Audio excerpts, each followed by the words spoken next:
My family hated me. I spent years believing I was worthless, that life was just something to survive. Then I inherited my uncle's abandoned estate, and everything changed. I built something beautiful. But just when I thought I was safe, the past came back to destroy it. I grew up as the black sheep in a very traditional family. Not rebellious, not a criminal, not even a failure. I was just me. Quiet, observant, and a little odd, I guess. I liked to draw. I liked to read. I didn't chase boys, I didn't join cheerleading, and I wasn't obsessed with being the center of attention. That alone made me invisible, or worse, in a house full of big personalities and louder egos. My older sister, Kendra, was always the star.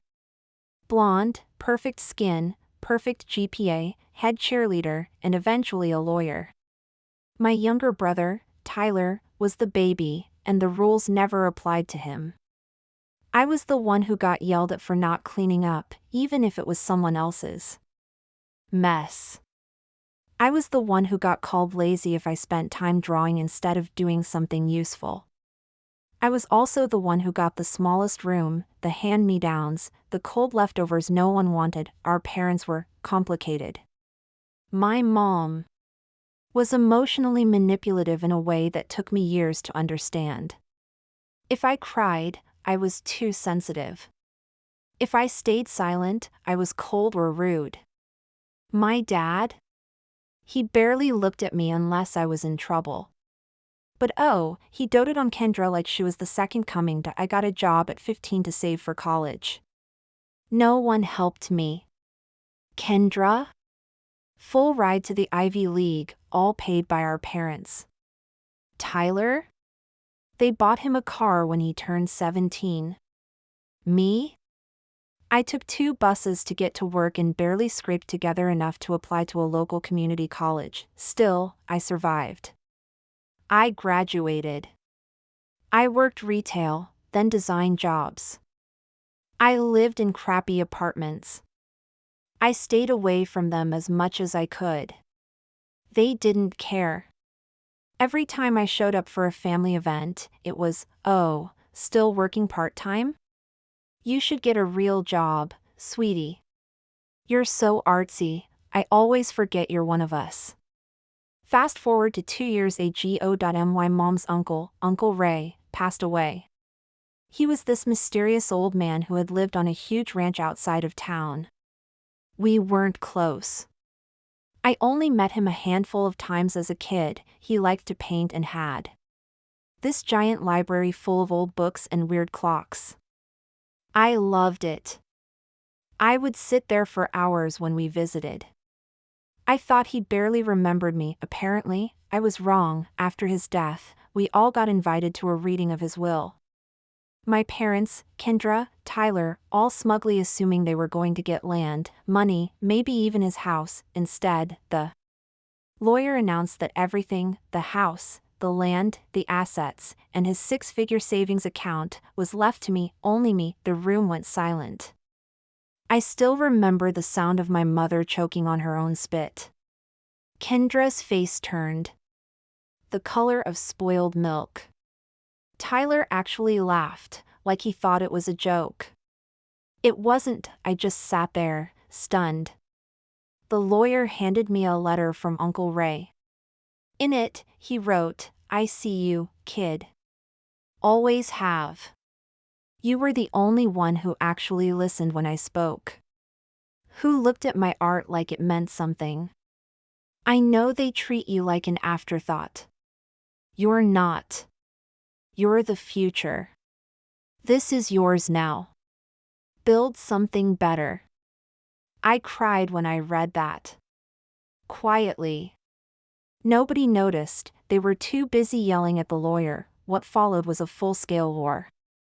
My family tried everything: guilt, legal threats, emotional blackmail.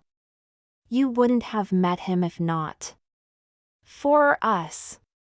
He must have been senile. You owe us this. I stood my ground. For the first time in my life, I had something that was mine, and I wasn't giving it up. I moved into the house. Spent months restoring it. I kept Uncle Ray's art studio just as it was. I turned his barn into a creative retreat, open to local kids who didn't have support for their passions. Art, writing, music. The quiet ones. The forgotten ones. The weird kids who remind me of me, and slowly, the bitterness melted. Not from them, no, they stayed bitter. But from me. I stopped needing their approval. I stopped attending their holidays. I made my own family, filled with people who actually see me, and the funny part, Kendra's law firm laid her off last year. Tyler crashed the car and begged me for money to fix it. My parents are now trying to reconnect because they're not getting any younger. I'm polite but distant because the truth is, I wasn't the failure. I was just the seed they buried, not realizing I would grow into something stronger than they ever expected. It's been 3 years since I inherited Uncle Ray's estate. 3 years since I stopped being the overlooked middle child and became something else entirely. I don't mean wealthy. I don't even mean successful. I became seen. Not just by others, but by myself. Running the retreat changed me. I met kids who reminded me of my younger self, misunderstood, overlooked, told they were too quiet or too weird. Every time I handed them a paintbrush or a guitar or let them read poetry. Without judgment, a piece of me healed too. I thought I was done with my family. But life, like nature, has a strange way of growing new branches from broken trees. It was a rainy Thursday when the letter arrived.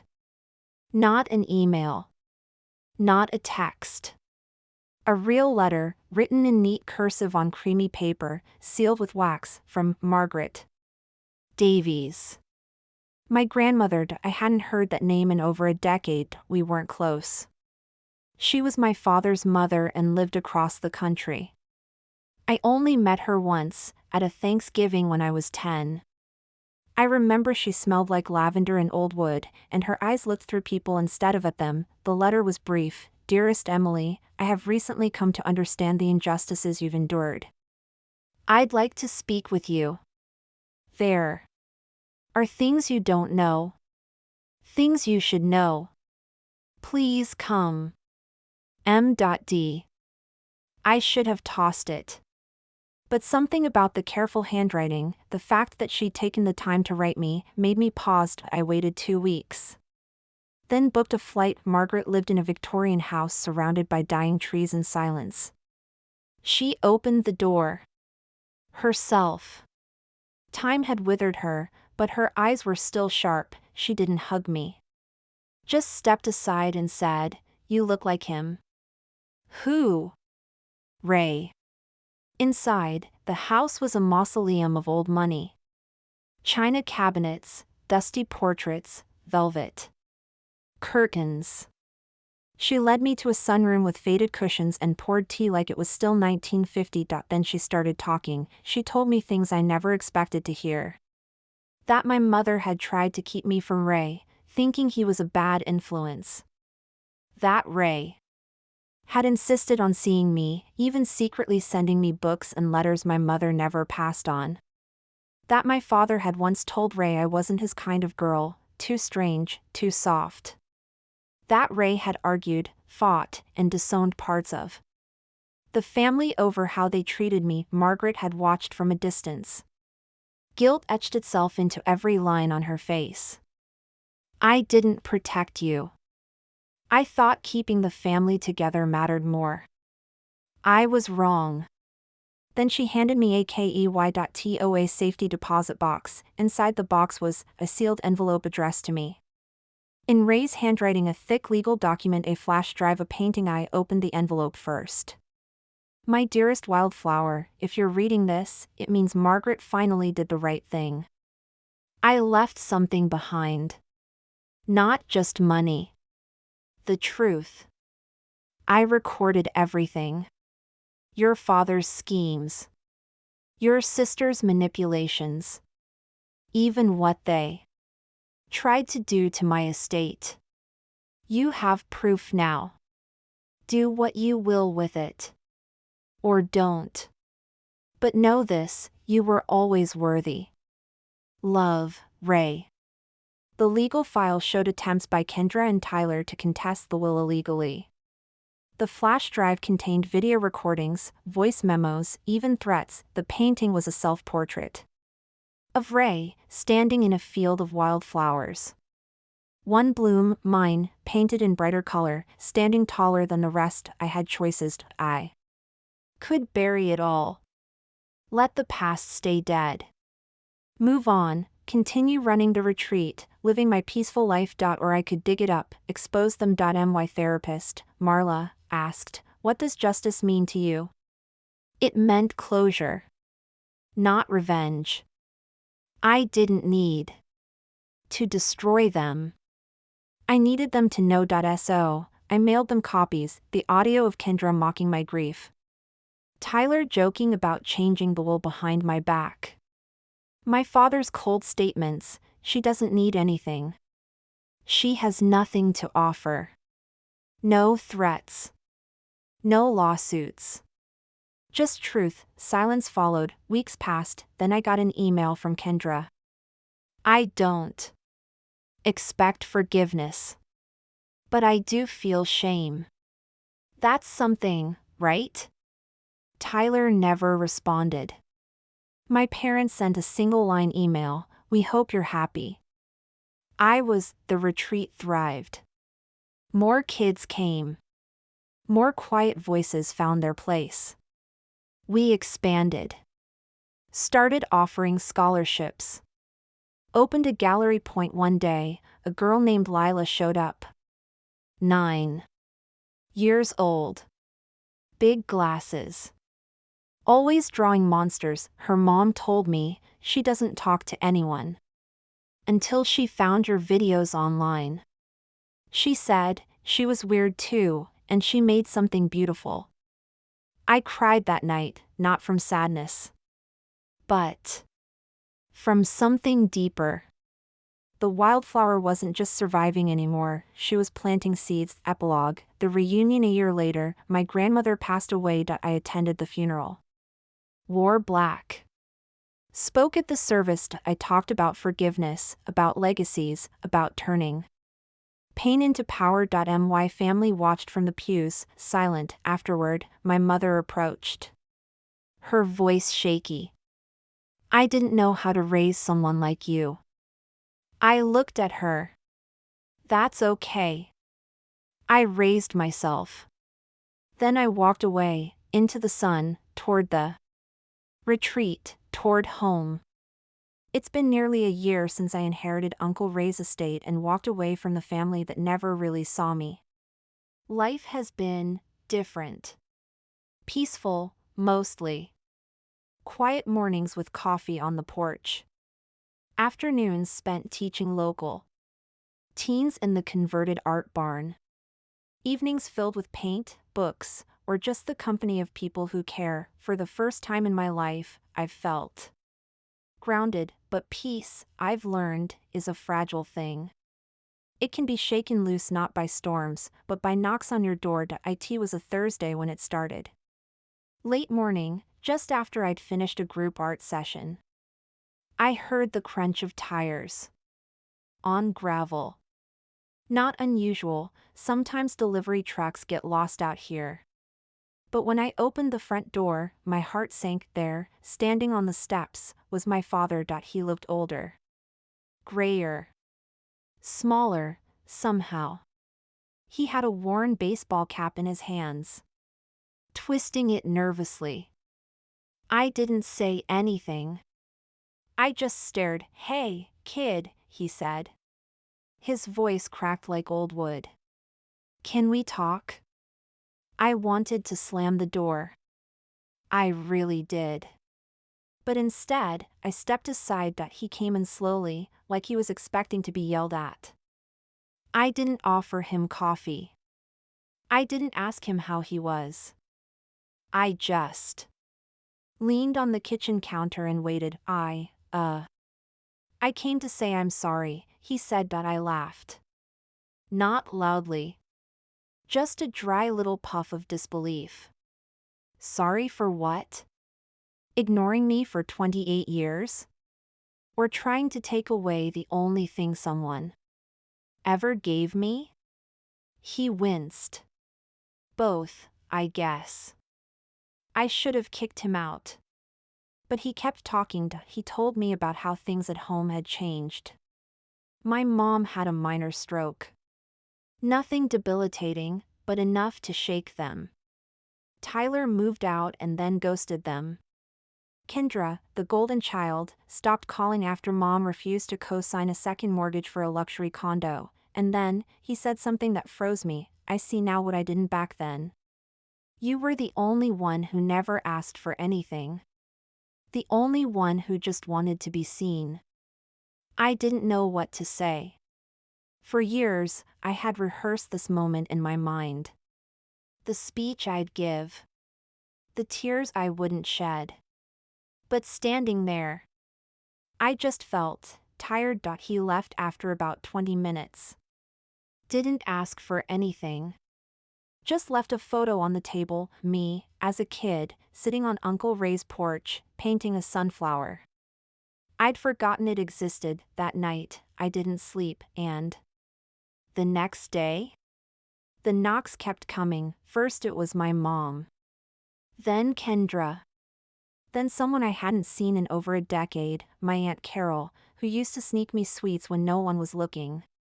Word had gotten out, I wasn't just the weird quiet girl anymore. I was the girl with the house. The money. The influence. They came with apologies. With tears.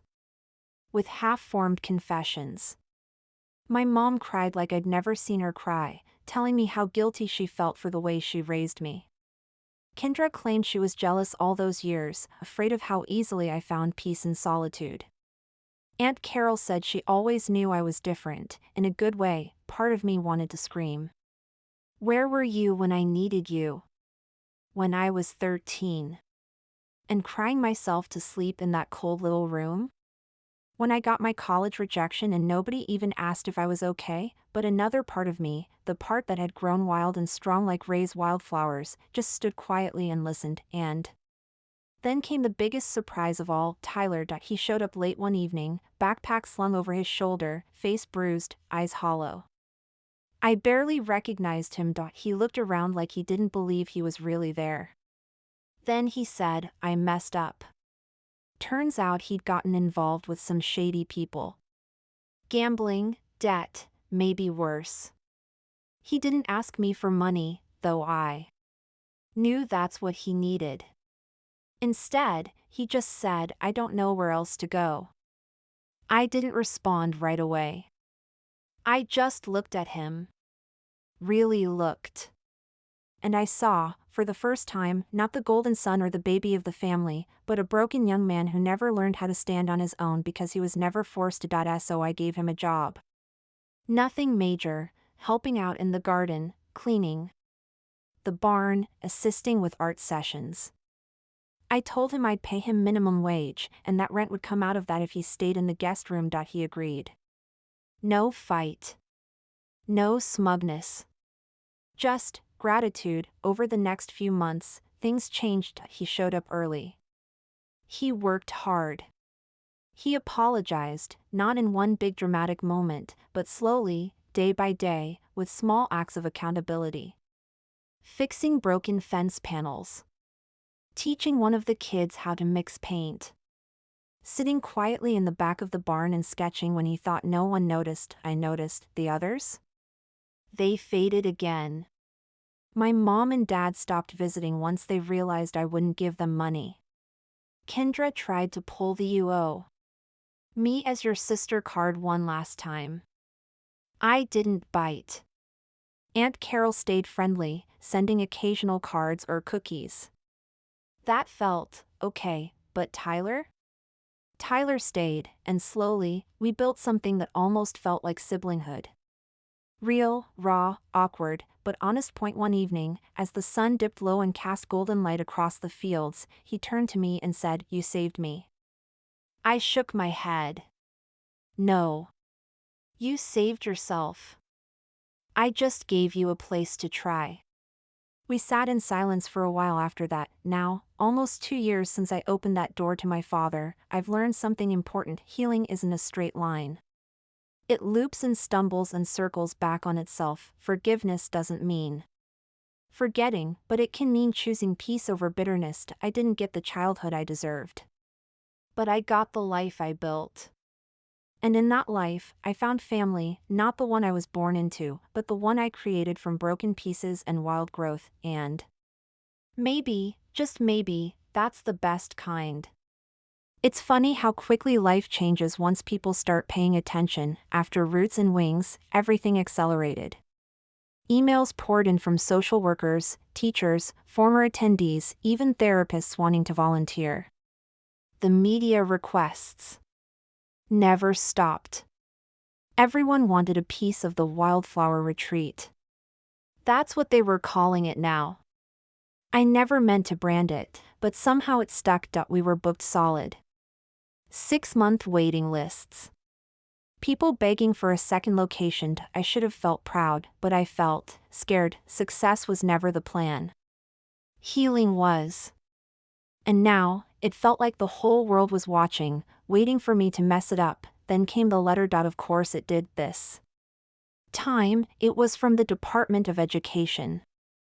An invitation, not a summons, not a threat, to speak on Capitol Hill about youth rehabilitation through art. I laughed out loud when I read it.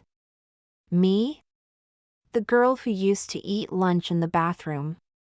Because the cafeteria was too loud, June found me pacing in the hallway, the paper trembling in my hands. "Are you going to go?" she asked. "I don't know. I'm not exactly a keynote speaker." She tilted her head. "You speak to us every day. And it saves lives. Sometimes the wisdom from these kids feels like it could shatter the sky." So I stood in a huge marble room with senators and education directors and people in expensive suits. My knees shook. My palms sweated through my note cards, but I told the truth. I told them about silence. About loneliness. About the wild things that grow in darkness if you just give them sunlight. I spoke about June. About Ray. About what love looks like when it's quiet, consistent, and real. When I finished, there was silence, then standing, someone from the back yelled, "About time someone said it." It wasn't a law. It wasn't funding. But it was something. After that, the retreat became a nonprofit. We hired staff. We opened a satellite location in the mountains, run by one of our alumni. And we started a mentorship program. Older teens guiding the younger ones, passing down not just lessons, but stories. That's when I met Sam. Sam was 15. Nonverbal. Diagnosed with selective mutism after years of abuse in the foster system. He communicated through art. Vivid, surreal murals that took your breath away. He didn't smile for the first 3 months, then one afternoon, June found me in the garden and dragged me to the barn. Sam had painted something new. It was me, standing in the middle of a wildflower field, arms open, as kids of every size and color ran through the petals toward me. I cried. He smiled. It was the first one anyone had ever seen. From there, something clicked in him. He started helping around the retreat. Eventually, he taught his first art class. Not with words. With gestures. With presence. People understood. It's wild how many different ways there are to say I love you. But even in the glow of growth, shadows still crept in. One morning, I woke to an alert on my phone. The main barn had caught fire. Electrical. Old wiring. We got everyone out, no injuries. But the studio, the heart of the place, was gone. We stood together in the ashes, 20 of us, covered in soot and disbelief. For a moment, I felt the fear again. That little voice from years ago, whispering, "See? You don't deserve this." It's all going to fall apart. But before it could take root, June stepped forward, face smudged, eyes clear. We build again, she said, and we did. The community rallied. Donations poured in. Volunteers arrived with lumber, paint, food. We rebuilt the studio in 3 months. Stronger. Brighter. Bigger. We let the kids design it, they called it the Bloom. There's a stained glass window over the door now, Ray's silhouette in a wildflower field, sunlight pouring through him. Sometimes I sit in the new studio after hours, just listening to the hum of creation. The laughter. The clatter of brushes. The deep, quiet peace of a place that feels like home, and I think back to that lonely girl on Ray's porch, painting sunflowers while the world forgot she existed. She's still here, she just grew roots, and wings. Whatever comes next, more storms, more letters, more kids with heavy hearts. I know now what to do. You hold the door open, you say, you're safe here. You hand them a brush, and you let them bloom. The first snowfall of the year came early. I was walking through the meadow behind the retreat when I noticed it, flakes drifting through golden October leaves like the seasons couldn't agree on who should be in charge. I stood there for a while, letting it cover me. It felt like a memory before it even finished happening. Change was in the air. It always was. The Bloom had never been busier. We had a waiting list that stretched into next year. We were featured on a national podcast. Some influencer with 12 million followers called us the sanctuary the internet needs. But none of that was on my mind that day. That day, I was waiting, because someone else was coming. Her name was Holly. 13 years old. She'd lost both parents in a car accident 6 weeks prior. Her aunt took her in, but she refused to speak. Not out of protest. Just quiet, the kind of quiet that feels like a scream turned inward. When she arrived, she didn't make eye contact. Carried a pink duffel bag and a stuffed otter with one eye.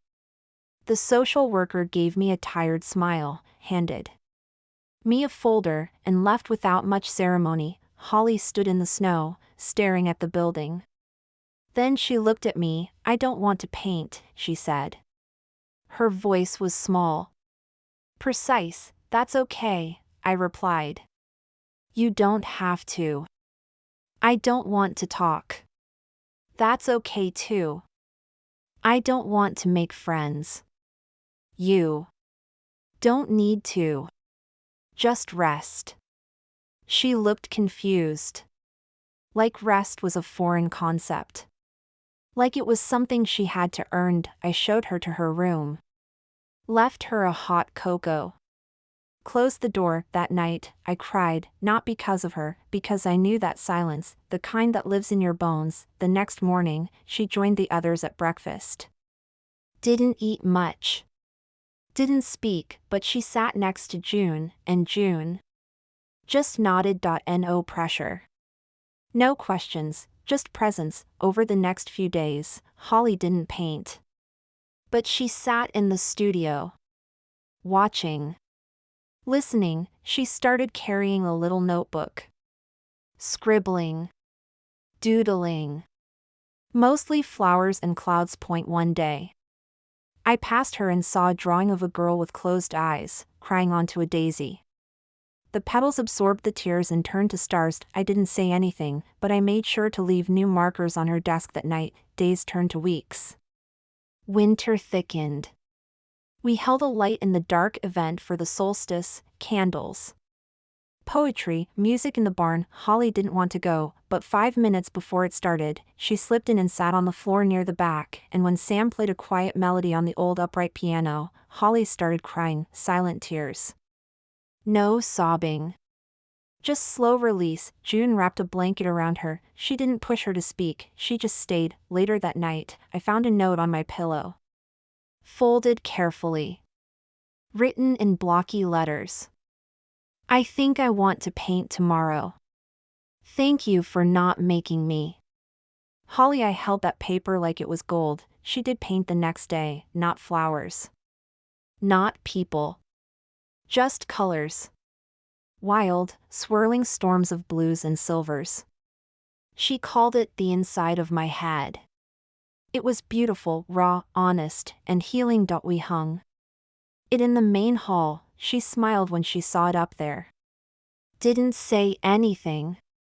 But her hand brushed mine when we passed in the hallway. That's how she said thank you.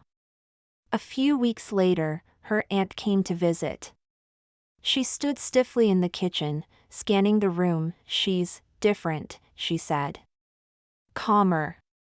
Not so angry. I smiled. She was never angry. Just hurt. Hurt that didn't know where to go. Her aunt nodded. I didn't know how to handle it. You don't have to, I said. Just love her. Just listen. She left with tearful eyes and 3 pamphlets on trauma-informed care, progress. Later that evening, I found Holly outside. Sitting in the snow, watching the stars. You okay? I asked. She nodded. Do you think flowers can bloom in winter? I smiled. Some do, I said. They're called snowdrops. She thought about that. I like that, she said. Being a snowdrop. And in that moment, I realized something. Wildflowers aren't just spring things, they bloom in deserts. In ruins. In cracks on the side of broken roads, and yes, even in snow. I never planned to build a home for broken things. It just happened. One wild choice after another, one act of quiet rebellion against the idea that I was too strange, too soft, too invisible to matter, and now, here we are. 10 years since I inherited Uncle Ray's estate. 10 years since the girl nobody believed in became the woman who helped hundreds of others find their own voice, their own brushstroke, their own version of bloom. The retreat, the bloom, has changed in every way but the ones that count. We've added a music studio, a small library, even tiny cabins for those who need space from the world. The walls are filled with student murals. The floors creak with memories. Some of the kids who walked through our gates now work here. Some visit on holidays. Some just send postcards from new lives with new chances. I keep every single one. They're taped to the wall of my office, right beneath Ray's portrait, the one June painted from memory after her first year here. He's smiling, she captured. The warmth in his eyes, the quiet belief, the belief that maybe, just maybe, someone like me could become something more than forgotten. Last week, June told me she's moving on. She got into an art residency overseas. 2 years. All expenses covered. She cried when she told me. Feels like leaving home, she said. I held her. You're not leaving. You're growing. We all are. Even Sam, who now runs our painting workshops, even Holly, who just entered her first piece in a national youth exhibit, an abstract called Roots Remembered. Even Tyler, who still lives in the guest cabin, quietly helping with repairs and leading mindfulness hikes like he was born to do it. And me? I've spent so long helping others bloom that I didn't realize something else had started to grow inside me. Peace, not the fragile kind I used to cling to, but the strong, weathered kind that knows storms will come and pass. A few nights ago, I walked the grounds alone. No phone. No plans. Just air and moonlight and the distant sound of laughter from the fire pit. I found myself at the edge of the wildflower field Ray planted all those years ago. It's bigger now. The wind carries stories through the petals. I knelt down and ran my fingers through the grass, and I heard his voice, not literally. Not from the sky, but from the silence inside me that finally had space to speak. I knew you would. That's all, and I cried, the kind of tears that come when a chapter ends, not from sadness, but from awe, because it's not about me anymore. It never really was. It's about the girl who needed a place to be herself, the boy who paints his fears into light, the teen who found her voice beside a campfire, the kid who asked, do flowers bloom in winter, and decided she could too. It's about all of us, the quiet ones, the strange ones, the ones who were told they'd never be anything. We were never nothing, we were just waiting to bloom, and now we bloom forever.